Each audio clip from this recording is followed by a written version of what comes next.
En la Venezuela de hoy es importante que no te comas el cuento trasnochado del régimen y su retórica antiimperialista.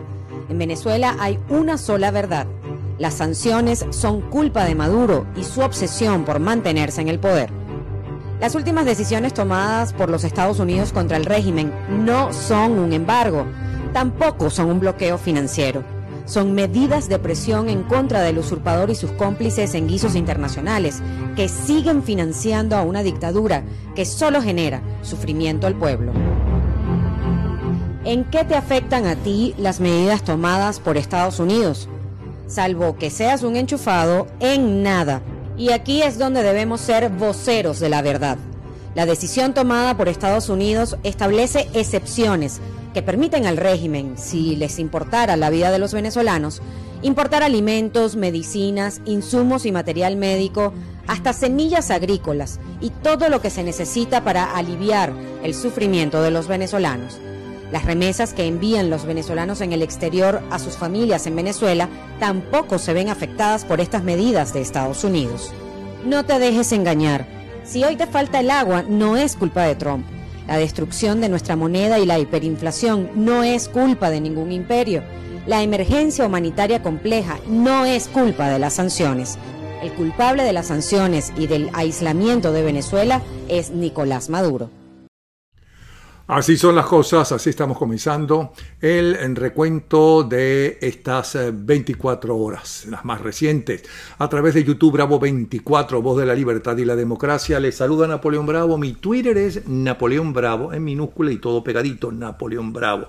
Instagram, que se lo recomiendo, es Napoleón Bravo Oficial, y les recomiendo también la página Lo Mejor de Gente en Ambiente / Lo Mejor de Nuestra Vida, para que disfruten de la cultura pop en diferentes años, diferentes décadas, día a día. Lo van a pasar bien realmente.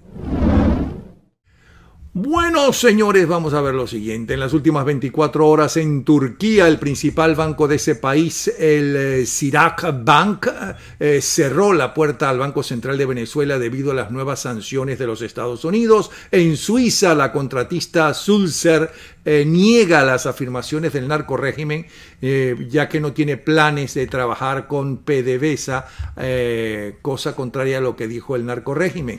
En las Naciones Unidas piden nada menos que 200 millones de euros, el euro está por encima del dólar, para dar ayuda humanitaria a 2.600.000 personas en Venezuela. En Estados Unidos, el asesor de seguridad de la Casa Blanca, John Bolton, asegura que las Fuerzas Armadas venezolanas están en su mayoría en contra de Nicolás Maduro. En Nicaragua, la dictadura insiste en la construcción del canal interoceánico, y en Puerto Rico, Wanda Vázquez recomienda nuevo presidente del Banco de Desarrollo Económico y busca llenar la vacante de la dirección ejecutiva de la Autoridad de Edificios Públicos. 24 horas.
Aguaripano ya está en la historia de Venezuela, no como un narco, no como un cobarde, no como un arrastrado a la dictadura cubana, sino como un valiente venezolano. Para eso ya está en la historia, que ama a su pueblo. Bueno, vamos a ver los servicios noticiosos perseguidos por el narcorrégimen que dice a esta hora, silenciados en Venezuela. El que destaca CNN, el titular tiene que ver con los sucesos de ayer, 8 horas, 6 policías heridos, así fue el tiroteo y describe cómo fue. Durante horas las balas volaron y el olor a pólvora flotó por las calles del norte de Filadelfia. Ahí está entonces los detalles del tiroteo que puso en vilo la ciudad. Ese es el principal titular de CNN en español. Vámonos ahora a NTN 24. Para NTN 24, el titular principal es: Macri ordena eliminar el IVA a los principales productos que consumen los argentinos. El presidente de Argentina aspira a que con la medida se alivie el bolsillo de los ciudadanos. Segundo titular, Ortega Díaz a Amoroso: preocúpate mejor por las investigaciones que existen contra ti y tu hijo. Tercer titular, Contralor de Maduro declara nulas las designaciones de Juan Guaidó. Y el cuarto titular, destacado por NTN 24, no lo atienden por ser venezolano. La esposa del cantante Fernando Colina denuncia muerte de su marido en Colombia. Son los 3 titulares más destacados a esta hora por NTN 24. Bueno, tengo a Daniel Lara Faría. Chico, después que tú dijiste el otro día que hay ciertas concesiones que hay que aceptárselas a los tuiteros, o a los periodistas, o a los comentaristas, que no se le pueden aceptar a la dirigencia política, ¿no? Cosa que estoy de acuerdo en parte, porque tampoco tú tienes por qué aceptar que un desconocido o un conocido te insulte en un Twitter por ninguna razón, como hacen con todos y cada uno de los políticos. Es algo impresionante, ¿ok?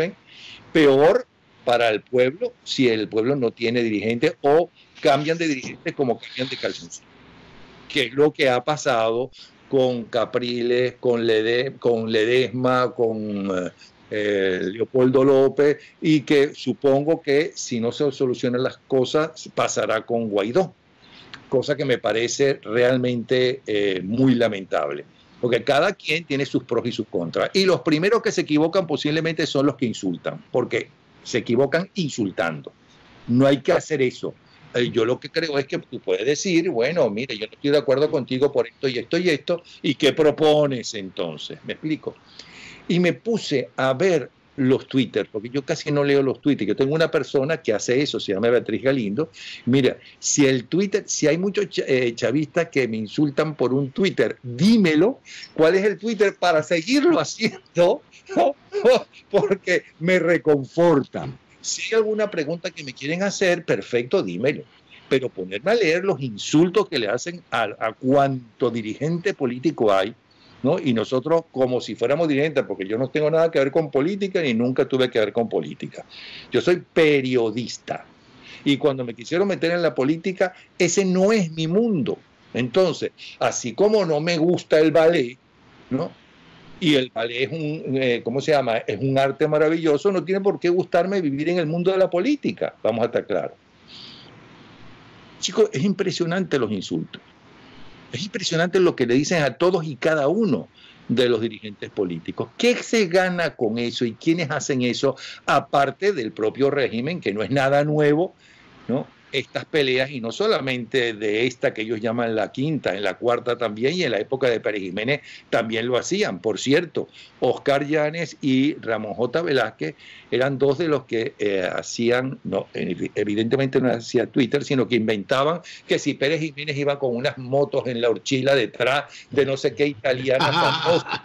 Esto es un invento, porque a mí me lo dijo Oscar Llanes, que lo inventó. ¿Ok? ¿Qué opinas tú de eso? Mira, Napoleón, bueno, el tema es complicado y sé que mucha gente que acostumbra a insultarnos en estos en los comentarios de estas conversaciones va a esperar esta respuesta, porque yo llegué a los medios de comunicación por el Twitter, fundamentalmente. Cuando explota el Twitter en Venezuela, de alguna manera, yo hacía algunas cosas en Twitter que llamaban la atención, y esas cosas que hacía normalmente eran insultos. ¿Y por qué tenías que insultar? No, me explico. ¿Cómo que no?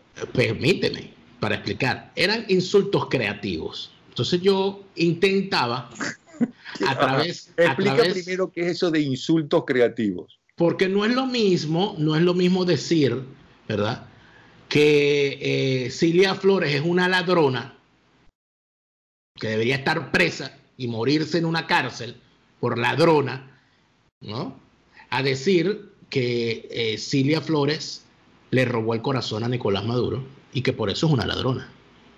No.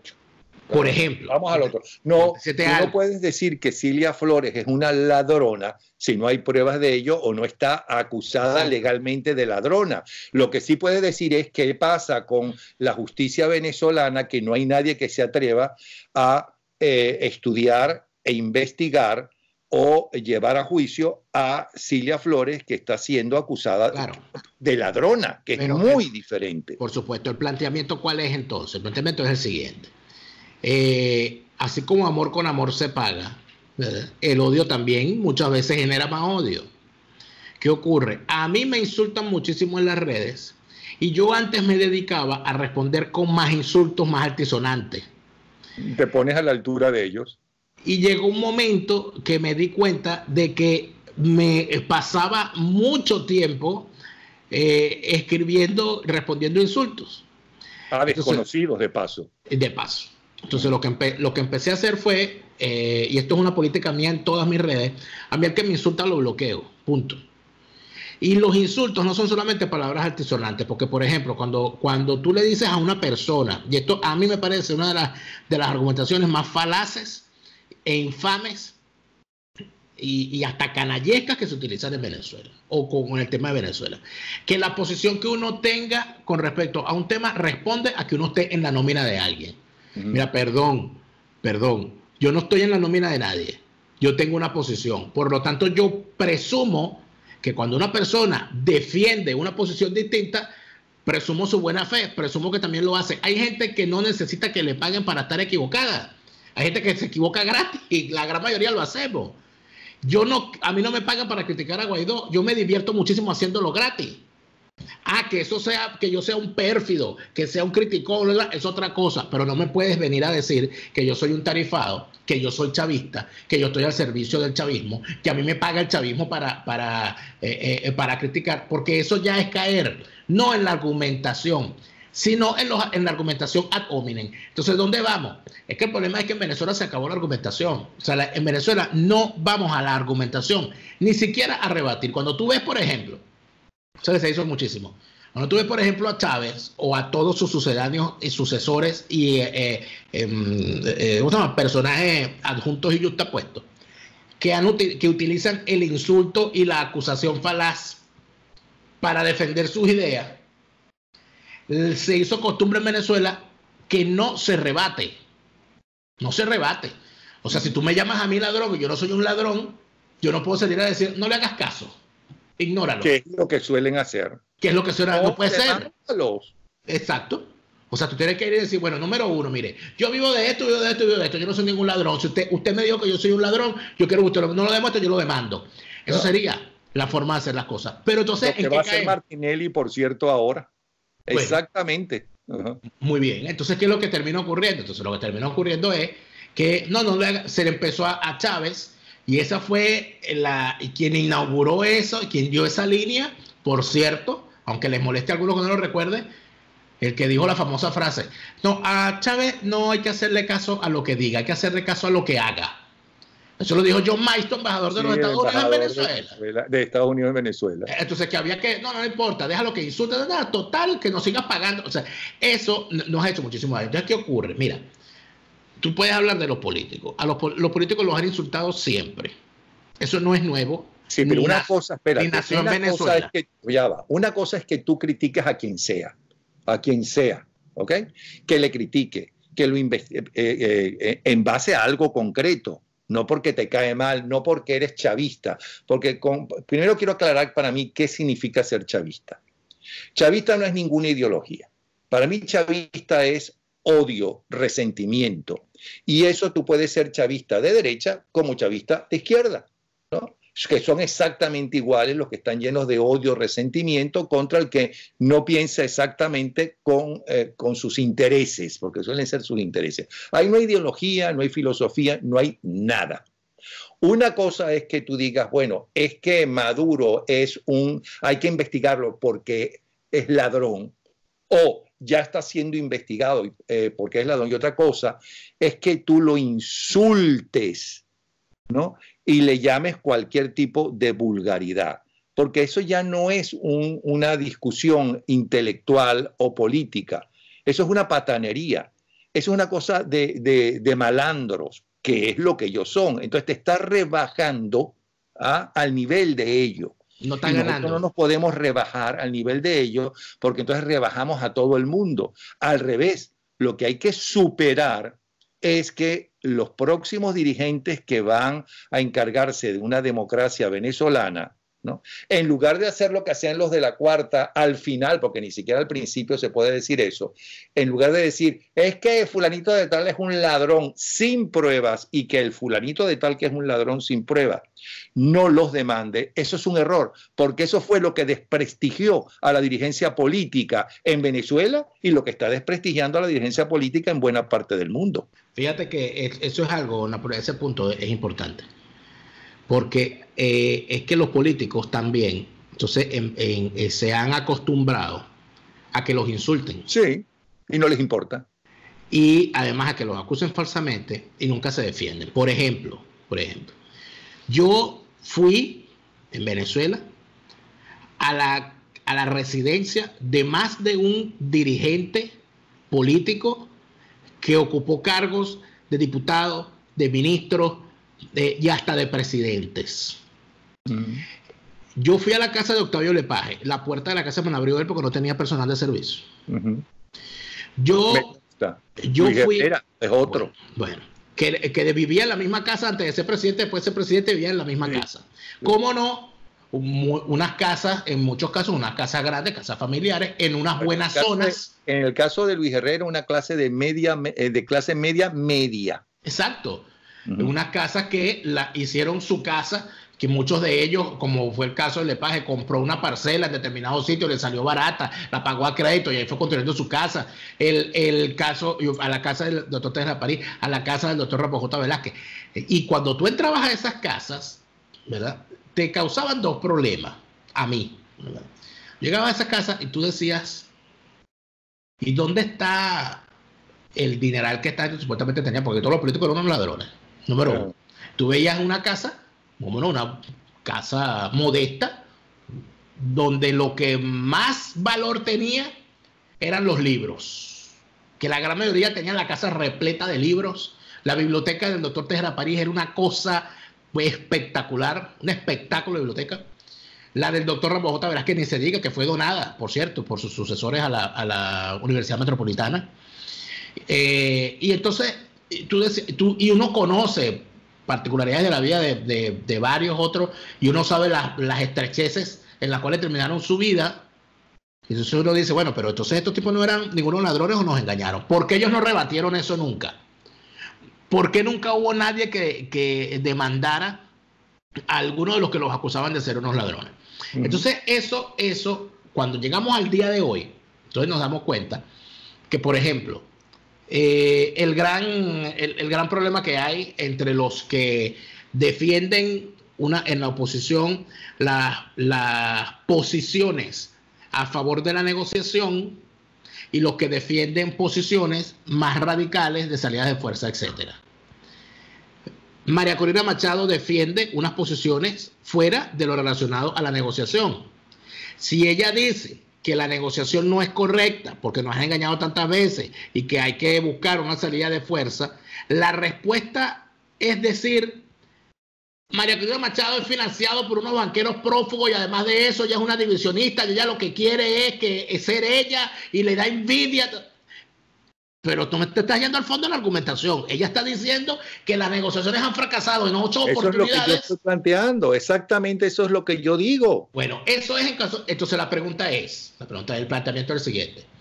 No debería María Corina Machado un día salir y decir, mire, el editor fulano de tal, el periodista fulano de tal y el dirigente fulano de tal y fulano a través de sus cuentas de Twitter me acusan a mí de esto y de esto y de esto. Yo les voy a decir a ustedes que mi partido tiene estas fuentes, que yo hago tales y tales actividades y que yo no recibo dinero ni de Mengano, ni de Sutano, ni de ningún delincuente. Y si no, pruébenlo. Y si pero usted prueben tiene los eso, tribunales. Y si no, vamos a tribunales para que usted me demuestre eso. Eso sería algo muy bueno. En el caso de Capriles, a Capriles lo han acusado 700,000 veces de consumidor de drogas. Lo han acusado de cuánto acoso lo han podido acusar. Ojo, muy lejos estoy yo de salir a defender a Capriles. Me parece que sus posiciones políticas, para mí, tengo un acúmulo, bueno, tengo montañas de crítica. Pero, ¿cuál es el valor para contrarrestar el daño que Capriles puede estar haciendo con sus posiciones, que lo está haciendo, y esa es mi opinión? ¿Qué gano yo yendo al argumento bajo de señalarlo por su orientación sexual o porque tiene tal o cual vicio que yo no puedo demostrar? De paso. Porque usted puede decir... De paso. ¿Qué tiene eso que ver con la política? No tiene nada que ver. Aparte de eso, yo no puedo... Si yo tuviese, ¿verdad?, una sentencia firme de un tribunal donde aparece el señor Capriles involucrado en un caso de narcotráfico, como si es el caso de los sobrinos de Cilia Flores, yo puedo decir que Cilia Flores es la tía de unos narcotraficantes. Sí. Nadie me lo puede Cilia Flores y Maduro y Padrino de Más están siendo investigados, ¿no?, en los Estados Unidos para empezar. Bien, entonces, pero estás en la cuestión, estamos todavía en la cuestión política. El político debería rebatir. Ahora yo me voy a ir. Sí, pero el ciudadano, para que el país mejore y realmente tengamos una verdadera democracia, también tiene que discutir, ¿no?, con planteamientos inteligentes y no con insultos, y más insultos, muchos de ellos sin base, sino que les provocó. Porque entonces lo que son chavistas de derecha o chavistas de izquierda, pero son exactamente iguales. Ahí no hay ideología, ahí lo que hay es odio, resentimiento, frustración. Bueno, pero a eso iba. Cuando yo reviso las redes sociales, sobre todo en el caso de Instagram, que se da para eso porque Instagram es con imágenes, y yo una vez lo comenté inclusive en mi programa, y no sé si se lo dije a ellas mismas, yo nunca había visto tantos insultos personales con respecto al aspecto físico, con respecto a su modo de vida y todo lo demás, contra dos personas que yo, de verdad, yo lo tomé como caso de estudio, porque yo dije, es imposible que estas dos mujeres levanten odio en tanta gente. No entiendo por qué. Y son Carmen Julia Álvarez y su hija Danielita Alvarado Álvarez. Eso, sí. Bueno, tú te metes en el Instagram de Carmen Julia Álvarez o de Danielita Alvarado, cuando Danielita Alvarado, Danielita quedó atrás. Entonces ella pone una foto sobre, qué sé yo, sobre cualquier cosa, encuentras los comentarios de tal nivel. Por fin te aprendes a vestir. Por fin te maquillas, ahora sí parece gente. ¿Qué es eso? ¿Y sí?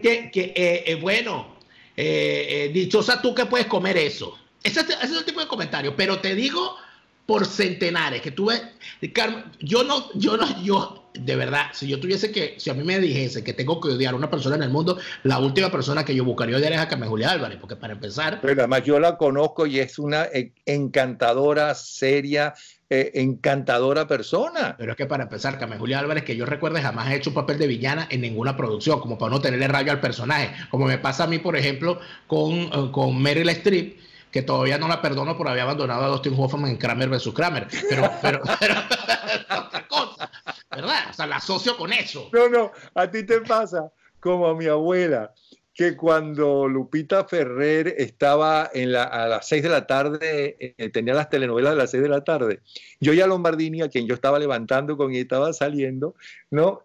¿Cómo se llama? La llevo a la casa. y encuentro a mi abuela viendo televisión y digo, mira abuela, y creyendo que mira, Yoya Lombardini era la villana, ¿no?, de esa telenovela. Aquí está y pensaba que quería conocerla porque era la telenovela que ella no se perdía ningún capítulo. Ella estaba así de espaldas porque estaba frente al televisor, estaba, mira abuela, aquí te tengo una sorpresa, aquí está Yoya Lombardini. Yo no hablo con esa mujer. ¿Pero por qué? Porque es muy mala. Digo, no, lo que es muy buena actriz, que es diferente. No. Para hacer lo que hace hay que ser mala. Y no habló con Yoya Lombardini. Bueno, sí. Pero claro, mi abuela tenía 80 años. Y eran otros tiempos donde la gente no diferenciaba mucho entre lo que ocurría en la telenovela y la vida real y todo aquello. Pero mi pregunta es, ese no es el caso de Carmen Julia Álvarez. ¿Por qué la cantidad de insultos? Bueno, yo creo que no es el tema entonces, ya ni siquiera estamos hablando de los políticos, ni siquiera estamos hablando estamos hablando de la sociedad venezolana. O sea, la sociedad venezolana yo tengo una tesis con respecto al chavismo y con respecto a toda esta cosa. Yo siento que el chavismo no es una causa, es una consecuencia y que la gran idea de Fidel Castro, que es el constructor y el arquitecto de esta desgracia del chavismo, es haber tomado de la mano de Chávez, obviamente, todas las taras de nuestra nacionalidad y de hacer de esas taras valores sobre los cuales descansa un movimiento político. Por ejemplo, cuando Chávez salió y dijo que ser rico es malo, ¿eh? Y lo de paso argumentó, ser rico es malo. Es que en Venezuela, ser rico es malo. Nosotros tenemos esa tara. O sea, en Venezuela una persona con dinero es sospechoso. Bueno, algún negocio hizo. Ese se enriqueció a la sombra del Estado. Ese le dieron una concesión. Ese tiene un compadre. Ese se enchufó. El término enchufado, que es un término de los nuevos tiempos, viene por allí. Entonces, por supuesto, ellos identificaron ese filón y cuando dicen ser rico es malo, entonces por ahí lo tiene. Entonces tú ves cómo se te desata la envidia con una persona cuando tiene un buen carro. Entonces no se preguntan, oye, qué bueno que trabajó todo aquello. Bueno, imagínate con quién estará saliendo esa mujer que carga ese carro. Cuando tú ves ese pequeño detalle, o cuando ves, por ejemplo, perdóname, yo creo que ese es la parte negativa del ser humano en general, porque tú lo ves en muchísimos países que uno conoce y que ha vivido en esos países. Claro, pero ninguno de esos países agarran las taras. Bueno, aquí en Alemania lo hicieron. Agarrar todos los complejos y las taras que tiene la sociedad y hacer de eso una bandera de un movimiento político. El odio al que tiene, el odio a la propiedad privada, el desprecio a la meritocracia, que es una cosa básica. O sea, ¿cómo es eso que la movilidad social positiva que se logró en Venezuela se logró gracias a que la gente entendió que los niños tenían que ir a la escuela, tener una buena educación, llegar a bachillerato, irse a una escuela técnica para tener un buen trabajo o ir a la universidad? Y eso fue destruido o fue destruido por el chavismo de una forma buscando el resentimiento. Bueno, es que en PDVSA entraban nada más los ricos. Una cosa absolutamente falsa. Eso lo decían. Que en la universidad, no, que a mí me decían que en PDVSA no entraban negros. Ajá. Debe ser que no entraba pobre. Yo no sé cómo hizo Carlos Ortega para trabajar en PDVSA. ¿No? Por ejemplo, yo llegué el otro tema del cual yo puedo hablar tranquilamente, el caso del ingreso a las universidades. Aquí se decía que en la Universidad Central había que pagar para tener un cupo. Eso era cuando Pérez Jiménez había que pagar, que era bien costoso, por cierto. Bueno. Eso lo eliminó de Wolfgang Larrazán para acá, que era una miseria lo que había que pagar realmente, porque si alguien llevó la educación a la gente inclusive más humilde, ¿no?, fueron esos años de la democracia venezolana. Ya, yo recuerdo la sorpresa de una persona. Pero vamos a aclarar una cosa. Aquí no estamos haciendo esta conversación para hablar bien del pasado. No estamos hablando del odio en la sociedad. Para que el futuro no repita las cosas negativas que había en el pasado y Correcto. Que utilizó esta banda de narcotraficantes, porque así han sido acusados internacionalmente, ¿ok?, para implementar, para aupar el odio ¿no? Y el resentimiento y la división de los venezolanos. Eso es lo que no se quiere. Pero el futuro... Eso no significa que estemos diciendo que no hay que enjuiciar a estos delincuentes, ¿no? Y los que son delincuentes. Eso no significa que estemos hablando de eso. Porque te van a poner cualquier tipo de excusa. Van a agarrar un pedacito de la frase que tú digas para decir, ¿ves? Ese tipo de... Bueno, pero fíjate, entonces la conclusión es una sola. Si nosotros queremos un futuro distinto a este que hemos tenido, nosotros tenemos que entender que esas taras de nuestra nacionalidad, ese odio exacerbado al adversario, al ver, o sea, un país donde uno podía tener un vecino adeco siendo copellano o viceversa, y eso sin que eso significara que yo le quitara el habla. Bueno, en las campañas quizás se ponía una cosa un poquito escamosa, pero después eso nada que ver. Un paréntesis de lo que estás diciendo como ejemplo. Por la Mar había una amiga nuestra que tenía un restaurante árabe, si mal no recuerdo, y la mamá un restaurante, creo que chino o algo de eso, y estaban uno al lado de otro. Entonces estábamos ahí conversando y ella me decía, o nos decía a mi esposa y a mí, es que hasta hace poco, ¿no? Uno iba a las verbenas de los adecos, ella era copellana, no sé, uno era a las verbenas de los adecos, ¿no? Y nuestros amigos adecos iban no sé cómo llamaban a los copellanos a sus verbenas, no sé qué los copellanos, ¿no? Y todos disfrutábamos y demás. Pero ahora, ¿qué coño pasó? Ella no se explicaba, porque realmente tú podías tener amigos adecos, copellanos y comunistas también, porque mira que se le dio oportunidad a los comunistas. Bueno, no había una sola película, no, eran muy pocas que no dirigiera un exmiembro del Partido Comunista y hasta de la guerrilla. No, en las universidades se le abrió, no solamente a los... ¿Se les abrió? No, se les entregó. Sí, pero con currículum. Después fue más grave. Cuando vino todas las dictaduras de Chile y de Argentina, no le pedían ni siquiera los papeles para comprobar, mira, sí, tú fuiste profesor universitario, va aquí. ¿Me explico? Entonces, y tenían, no sé, tenían puestos en las universidades. Pero ¿qué pasó después? Esta gente es lo peor. ¿De dónde? Porque como decía Orlando Urdaneta, yo viajé en autobús, en metro, no sé qué cuento. ¿De dónde salió esa gente? Bueno, esa gente estaba ahí. Esa gente estaba ahí y por alguna razón nosotros no la veíamos, Napoleón, porque yo no puedo creer. Y esos odios estaban allí. Esos resentimientos estaban allí y lamentablemente reventaron y fueron utilizados de esta manera. Por ejemplo, el tema que es algo que hablando del futuro, ¿no? De cómo queremos para que esto no ocurra. Pero lo primero es negarse a la imposición de la argumentación falaz, ir al fondo del asunto. A mí no me gusta una cosa, determinada periodista, ¿verdad? Solamente habla bien de Guaidó, ese es que Guaidó le está pagando. Y no puede, y cuando tú dices que no te gusta esa periodista, no podría yo entonces, basado en tu argumentación, presumir que a ti te están pagando para hablar mal de ella. Claro.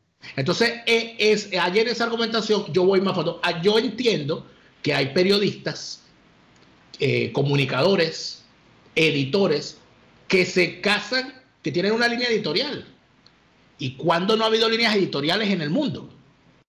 Hay líneas editoriales de izquierda, hay líneas editoriales de derecha, hay líneas editoriales de centro, líneas editoriales comunistas, líneas editoriales liberales. Y cuando usted agarra el diario ABC de España, usted sabe que está leyendo un periódico monárquico de derechas. Y cuando usted agarra El País, usted sabe que está leyendo un periódico identificado con valores de izquierda. Pero serios. Y con argumentos. El País últimamente tiene unas cosas que no son muy serias, debo decir, pero yo por eso no tengo que presumir que Pedro Sánchez los metió en la nómina. Bueno, y además, si no le gusta la posición editorial de esos periódicos, pues no lo vea. No lo leas. No lo lees, no lo compras. Por cierto, ahí quiero decir algo a favor de nuestros editores y de los dueños de nuestros medios de comunicación y mi experiencia. La libertad que había en Venezuela, aunque tú plantearas puntos de vista o llevaras invitados que no estuvieran de acuerdo con sus planteamientos o sus intereses, no la hay en otra parte del mundo que yo conozca. Y no la hay aquí en Estados Unidos. No la hay esa libertad de expresión. Todo lo que yo hice en 24 horas es mi responsabilidad. Nadie me dijo, no invites a fulanito, invita a fulanito, no sé qué, no sé cuánto. Nadie en absoluto. Respetaban el trabajo de los demás siempre que fuera con argumentación. Vamos a estar claros. Eso es a favor. Inclusive yo trabajé con Armando de Armas, que tenía esa fama, no sé qué, no sé cuánto. Con quien, una de las personas con quien mejor trabajé. Eso yo no sé si otros periodistas, como sí he visto, ¿no? Que le iban inclusive a comprar la ropa interior a alguna novia o algo de algún jefe. Hasta ese extremo pudo haber llegado, porque yo vi a uno, en especial a uno, no digo que sean todos ni la mayoría, a que a esos los maltrataran, ¿no? Y que merecían el maltrato y se dejaran maltratar. Es otra cosa, es otra cosa, claro. Pero la cuestión es que es una cosa que yo empecé a decir cuando aquí el régimen empezó a matar gente en las manifestaciones. Y empezábamos a contar en el 2017 de a un muerto diario. Y después llegamos a una... Yo recuerdo ese momento, porque yo estaba en vivo en la radio. Llegó un momento en que ya no era un muerto diario, sino un muerto por turno. Uno en la mañana y uno en la tarde. Y después llegó el momento en que era un muerto por región. A eso llegamos. Y yo, a veces me ocurre decir una cosa simple. Mira, si este régimen nos está imponiendo la muerte, nuestro deber es mantenernos con vida. Porque esta gente nos quiere matar. Si este régimen te está imponiendo un lenguaje de descalificación para llevar la relación, no solamente con los políticos, sino entre todos, con un actor, con una actriz, con un deportista, con un cantante. Mira, o sea, la opción es negarte a caer en eso, a argumentar. Si a mí no me gusta la foto que puso una artista en su Instagram, bueno, ¿qué hago viendo esa foto? ¿La dejo de seguir? Ah, no, tú te metes a comentarle y a vertir todo odio. Eso es envidia y es una envidia muy bajita. Bueno, pero la envidia hace daño. Lo que se le está pidiendo a la gente democrática, gente honesta y demás, es que critiquen, perfecto, que critican a Guaidó o a María Corina o a Capriles o a Leopoldo López, a quien quieran criticar, pero en esa, porque hay que defender la libertad de expresión y los puntos de vista contrarios, vamos a estar claros, pero que lo griten con base. Una cosa que pueden hacer sencillamente es no olvidar, que es muy importante. Miren, recuerden que pasó tal cosa en tal momento, que pasó tal cosa en tal momento, y que tengan claro que el enemigo real, ¿no?, está en Miraflores y en Fuerte Tiuna. Pero también hay otra cosa. Es el enemigo real. Ya para despedirnos. No quiere decir que entre los que se llaman demócratas o de oposición no puede haber gente de todo tipo, como lo hay en cualquier empresa, en cualquier trabajo, en cualquier sitio. Mira, antes de despedirnos, yo te diría además algo importante. Es que así como en todas partes del mundo la gente acostumbra a insultar a los políticos, también en todas partes del mundo a los políticos no les gusta que los critiquen. Eso también es verdad. Y cualquier cosa que uno le diga al político, así sea bonita o de buenas maneras, el político no le va a gustar. Entonces el asunto también ahí está el llamado al político. Si usted se metió en político, usted tiene que aguantar la crítica, tiene que aguantar la pela, número uno. Número dos, bueno, mira, tú sabes la cantidad de... Sí, pero una cosa es la crítica y otra cosa es el insulto, que es lo que estamos hablando. Además, mira, yo no voy a seguir hablando contigo porque tú eres comunista. Ahí lo estoy viendo en las rayas rojas de tu camisa. Fíjate. Estás pagado por Fidel Castro. Tú sabes, a mí me insultan, ¿sabes cuándo más me insultan a mí? Cuando yo digo, tú dices que no hay que olvidar, que hay que recordar las cosas. Bueno, cada vez que yo digo, cuando comienza un mes, hoy es 1 de agosto. Ya van 8 meses del año. Sin decir más nada, aparecen 50 personas a insultarme. Pero vamos bien. ¿Pero por qué tienes que criticar? Él está haciendo lo que puede. Hemos tenido 20 años. No le puedes dar 8 meses. Digo, pero yo no estoy diciendo nada. Estoy diciendo que estamos llegando a agosto. Y que después viene septiembre.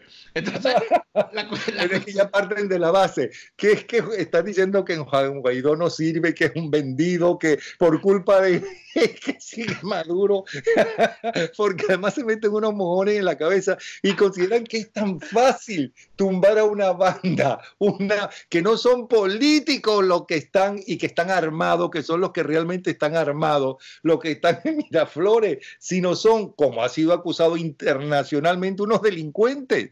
Entonces, eso no se dan cuenta. Pero te repito, vamos a dar esto aquí, porque me he estado dando cuenta de que tú tienes una camisa donde tienes el rojito ahí incluido, ¿no? Y yo me la puse. No hablo con comunistas. Me la puse porque como tú votaste por Chávez, tú la pasabas entrevistando a Chávez para que te sintieras cómodo. ¿Quién te dijo que yo voté por Chávez?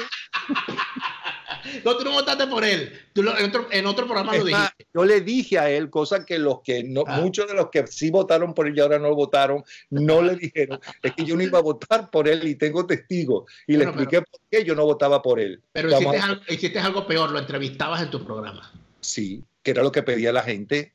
Y no entrevisté más a Salas Romer, por quien sí voté, ¿ok? Porque Salas Romer no quería los medios. A ti te debe costar que lo que costaba que Salas Romer fuera a los medios, cosa que yo no acababa de entender. Pero ¿era tímido? No tenía Ángel y él lo sabía. Eso es diferente a que hubiera sido un excelente presidente o no. Vamos a estar claros. Pero Ángel no tenía. Pero Irene Sáenz, que sí tenía Ángel, también hasta que apareció en el programa, que mira que me costó convencerla, ¿ok? Tampoco le recomendaban no ir a los medios, o a ciertos medios o a ciertos periodistas. Pero es que yo recuerdo, y ya no estamos entendiendo mucho, pero hay que recordar el atentado contra la vida política de Irene Sáenz, que significó que tú le preguntaras cuánto costaba un ticket de metro. No, cuánto costaba un kilo de carne fue. Un kilo de carne. Pero tú quieres que te diga una cosa. Lo hice sin mala intención. Pero es que nadie se lo imaginaba, nadie se lo imaginaba. Una cosa muy normal, porque ella estaba hablando de los costos de la cosa, y como si hubiera sido Salas Romer, o hubiera sido Chávez, o hubiera sido quien sea, ¿no? Y eso sí es verdad que le perjudicó. Espérate que están llamando. No, la perjudicó mucho, pero no por la pregunta, sino por la respuesta. Porque no sabía cuánto costaba un kilo de carne. Y de paso, no, ella dio una respuesta y cuando tú le dijiste, eso no cuesta un kilo, intentando ayudarla, dijo, claro, si yo la compré, si esta mañana anoche yo hice mercado. Entonces, a veces, bueno, los medios son como son, Napoleón. No, bueno. Los medios, si son como soy yo, ¿no? ¿Cómo se llama? Yo estaba cumpliendo una función. Cuando yo te entrevisto a ti y converso contigo, aunque esto no es una entrevista, sino una conversación, cuando entrevisto a alguien, y si es mi amigo, todavía peor. Claro. Yo trato de que el entrevistado me diga lo que no quiere decir.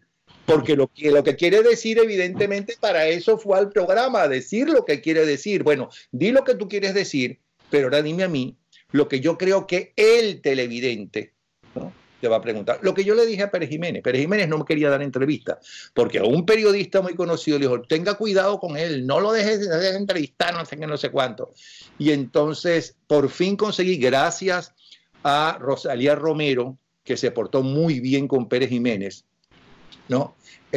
Conseguí que me diera, creo que fue media hora lo que me iba a dar. Terminamos 3 días, ¿no? Y amigos además. Porque además me cayó muy bien Pérez Jiménez, vamos a estar claros. Me cayó muy bien como entrevistado, vamos a estar claros, ¿no? A mí no me gustan los dictadores y puedo reconocer las cosas positivas que hizo Pérez Jiménez, pero también tengo que reconocer que si yo soy civil y democrático, ¿no?, tengo que aceptar que otros que no piensan como yo estén en eso. A lo mejor Pérez Jiménez tenía razón en lo que hizo, comparado con otros dictadores de la época, también amparados y apoyados por la política de Estados Unidos, ¿no?, para enfrentarse a lo que estaba haciendo la Unión Soviética, que era mucho peor con sus países bajo la bota soviética, ¿okay? Pero Pérez Jiménez era una dicta blanda comparada con los otros dictadores de esa época. Pero también es verdad que había países latinoamericanos que había democracias en esa época. Muy pocos, pero los había. Yo le digo a Pérez Jiménez, mire, yo no le voy a hacer las preguntas, ¿no?, cuyas respuestas quieren conocer, ¿no?, la gente que lo sigue. Porque eso lo puede hacer usted en un comunicado de prensa y lo van a aplaudir su gente.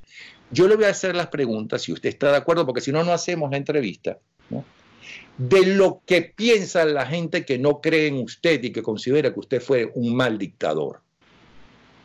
Pero eso no depende, la respuesta, de mis preguntas, sino de sus respuestas. Y realmente lo hizo muy bien. porque lo hizo muy bien. Yo no creo que fuera un gran intelectual, ni mucho menos. No lo era. No creo que ese caserón que él me mostró, ¿no?, enorme, donde no había nadie en ese caserón, yo creo que lo hizo para huir de su esposa, para que ella estuviera en un extremo y él en otro. No sé, digo yo, para que una gente quiera un caserón como es una mansión con tantos cuartos, viviendo 2 personas solamente. Ok. No creo que fuera como él me dijo, ahorrando. Y me dijo, bueno, es que yo empecé vendiendo cuando era muy joven periódicos de casa en casa, llevando el periódico, y después con los ahorros me compré una bicicleta. Todo eso lo creo. Después que vender más cosas, más periódicos, tal cosa. Entonces yo llegué a un momento que le dije, ay, no siga, como a los 5 minutos, ahí está en la grabación, no siga, porque usted está como la hormiguita del Banco Unión. El Banco Unión tenía una cuña, ¿no?, que la hormiguita ahorraba durante el verano para en el invierno tener comida, ¿no? No, entonces él se medio sonrió, ¿no?, porque porque Pérez Jiménez no tenía el carácter que tenía Piñero Horda, por cierto. Tenía mucho mejor carácter que Piñero Horda, por citar al que después le estuvimos hablando el otro día. Sí. Bueno, pero ese es el punto. Es así, pero bueno, hay mucha, ya pasamos del odio a Pérez Jiménez, pero es interesante porque fíjate que también cuando se hacen las argumentaciones con respecto a nuestra historia, también se cae en la argumentación falaz, también se cae en el discurso difamatorio, ¿ok?, sin ir nunca a las pruebas, sin ir nunca a lo que hablamos del otro día que hice 3. ¿Tú lo dices por la mención de Pérez Jiménez? No, lo digo por la riqueza de Carlos Andrés Pérez, que murió pobre. Entonces, si Carlos Andrés Pérez fue tan ladrón, ¿por qué murió pobre? ¿Y por qué vivía en una casa normalmente de gente de clase media? O al final de su vida en apartamentos que le prestaban unos amigos porque no tenía ni siquiera cómo pagar al médico. Eso la gente no lo sabe o no lo quiere saber. Y si Pérez Jiménez era una persona honesta, ¿cómo vivió 40 años en una mansión sin trabajar nunca más? O sea, hay cosas que son evidentes. Ahorrando como la hormiguita del Banco. O sea, hay cosas que están claras, tanto para lo bueno como para lo malo. Sí. Y entonces, cuando hablamos en estos días de los fake news, de cómo se convierte una leyenda urbana en un tema, entonces se deja eso colocado, porque tampoco se rebate, ¿verdad? Porque nunca se sale y se dice, mira, tú sabes lo que significaría en Venezuela que un político muestre su declaración jurada de bienes. ¿Cómo sería no solamente en Venezuela? ¿Cómo sería en Estados Unidos? No. En los Estados Unidos, pero en los Estados Unidos te escudriñan tu declaración de impuestos. En los Estados Unidos te revisa qué fue lo que declaraste y te buscan la foto que te tomaste hace 15 años. Él no quiere mostrar, justamente eso es lo que están recriminando, y no solamente los demócratas, ¿no? Que paso, lo hacen bien mal, porque tienen montones de cosas como para rebatir y no lo hacen, no entiendo por qué, o porque son malos en eso. Sino que los propios republicanos le están diciendo, mira, es más, en California, solamente para fastidiarlo a él, porque están enfrentados, el gobernador acaba de firmar, no puedes ser candidato en California si no declaras tus impuestos, cosa que me parece lógico, no para Trump, para todo el mundo como una obligación. O sea, en todas partes del mundo. Y fíjate, esto se está haciendo largo, pero te lo tengo que decir. Bueno, que ya el programa lo hicimos, ya no tengo que trabajar más. Mira, yo donde he recibido mayor indignación, e inclusive se me han parado indignados del programa, y no han ido más, ni han aceptado invitaciones, ha sido a los dirigentes políticos o aspirantes a ellos, a los cuales yo le he hecho una pregunta que para ellos es insultante. ¿De qué vive usted? Tan sencillo como eso. ¿Por qué? Porque como uno sabe cómo se hace política en Venezuela, uno está perfectamente al tanto de que alguien le pone gasolina al carro. Pero además es lógico. Lo que pasa es que ahora con el chavismo está prohibido. Pero lo lógico es que partidos, por ejemplo, socialdemócratas, ¿okay?, apoyen al Partido Socialdemócrata o a los partidos socialdemócratas financieramente y con cualquier tipo de conocimiento a los socialdemócratas de aquí, a los socialcristianos de allá, a los Eso antes era legal, pero Chávez, era normal. Tenía el dinero, lo prohibió. Claro, pero también era normal que los militantes pagaran una cuota para su partido. También era normal que los partidos internamente, y lo sé, lo conozco, por testimonio, no porque yo lo viviera, de que los partidos internamente presentaban sus cuentas. Mira, aquí se hizo una romería, se recolectó tanto, y aquí está el dinero, y con este dinero vamos a hacer esto. Eso se hacía, eso se dejó de hacer. Sí, pero todo eso, ¿no? Empezaron las cifras a crecer y a crecer, cada vez más costoso todo, cada vez más costosas las campañas propagandísticas, cada vez más la cosa, y empezó también más de un vagabundo a hacer sus negocios, ¿no? En base al puesto que tenía en el gobierno, ¿okay? Con lo cual no tenía por qué estar enterado el presidente de la República ni el ministro donde estaba esa persona trabajando, y entonces llegaban un convenio X y entonces una partecita era para él y otra partecita era para el partido, y eso lo aceptaban. Bueno, pero ahora yo te pregunto lo siguiente: ¿a ti te parece que es una infamia preguntarse? No, al revés, es una obligación. Si los diputados de la Asamblea Nacional han dicho que ellos, desde que los declararon en desacato, no tienen presupuesto y por lo tanto no cobran su salario, yo como ciudadano no estoy en el deber de preguntar, caramba, y entonces, ¿cómo hacen los diputados para viajar? Claro, porque eres diputado por los votos de la gente. ¿Cómo haces para tener una camioneta blindada? ¿Cómo haces para vestirte como te vistes? Yo necesito saberlo, porque yo necesito saber si tú eres rico de cura, como dicen muchos, que yo nunca había visto tanto rico de cura metido en política como en Venezuela. Poemas, porque venden los libros de poemas. O porque venden abón. Un baireño, no fue un gobernador de Vargas que dijo eso, uno de estos golpistas. Dijo que él tenía ese dinero porque él vendió los libros con sus poemas. Imagínate tú. O sea, ni García Márquez, pues. Ni García Márquez. Bueno, lo dejamos aquí. Ok. Está bien. Mañana, pero más corto. Está bien. Hasta luego. Gracias.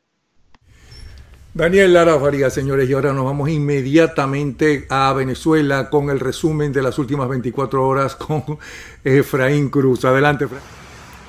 Un gran saludo para ti, Napoleón, y por supuesto a todas las personas que se encuentran con nosotros conectadas a través del canal Bravo 24. Como siempre, desde Caracas, Efraín Cruz. Comenzamos este jueves contándoles sobre lo que hizo la CTV, quien hizo una solicitud a la Organización Internacional del Trabajo para que tomen en cuenta y hagan público el caso de Rubén González. Recordemos que él es directivo de Ferrominera del Orinoco y que hace algunos meses declaró que la situación económica en Venezuela iba a cambiar cuando Nicolás Maduro saliera del poder. Esto generó una serie de persecuciones hasta que en menos de 10 años, porque estuvo ya detenido hace algunos años nuevamente, ahora repite luego de haber dado estas declaraciones y le dictaron 5 años y 9 meses de prisión. Además, esto lo hizo un tribunal militar, no uno civil, tomando en cuenta que González es civil realmente. Entonces, bueno, estamos esperando ver cuál va a ser la reacción de la OIT, que además ha sido bien juiciosa y pendiente de toda la situación laboral en Venezuela. Otro punto muy importante que tenemos que contar es sobre estas declaraciones que dio el día de ayer, lo que es la Organización Venezolana de Conflictividad, donde dijo que en el mes de julio existieron 21 protestas diarias. Todo esto en base a los servicios básicos, comenzando por la luz, el agua, el gas y el alto costo de la vida. Si esto lo multiplicamos, pasan de 600 las manifestaciones que solo en un mes se dan en Venezuela. Y no puedo dejar tampoco de irme sin contarles que Stalin González, segundo vicepresidente de la Asamblea Nacional, explicó que, recordemos que Noruega, esta comisión que está buscando esta negociación, llegó ayer a Venezuela, se reunieron y nuevamente los encargados o los representantes de Maduro se levantaron de la mesa y se fueron. No se ha podido hacer ningún tipo de diálogo. Lo que Stalin González dijo que ellos están buscando la manera de lograr que se dé esta transición de la mejor forma. Hasta ahora no lo han logrado porque es la segunda vez, recordemos, que los representantes de Maduro se levantan de la mesa. La vez pasada fue en Noruega y ahora fue aquí en Caracas con los representantes de Noruega, que como les dije, se encuentran aquí. Pero bueno, aquí las cosas pueden cambiar en cualquier momento y por supuesto usted las va a conocer a través de 24 horas, tus redes, Napoleón, y las mías en Instagram, @Babuito. Seguiremos en contacto. Gracias, Efraín Cruz. Gracias, Efraín Cruz. Y vamos a ver con Gustavo Díaz cómo está ese Bolívar soberano. Adelante, Gustavo. Hola, Napoleón, y saludo a la audiencia de Bravo 24. El dólar cerró este jueves 15 de agosto y abre el viernes 16 de agosto en 14.392,21. El dólar implícito en 45. El dólar DICOM en 13.921,47. El dólar Bitcoin en 14.618,32 y el euro en 16.052,64.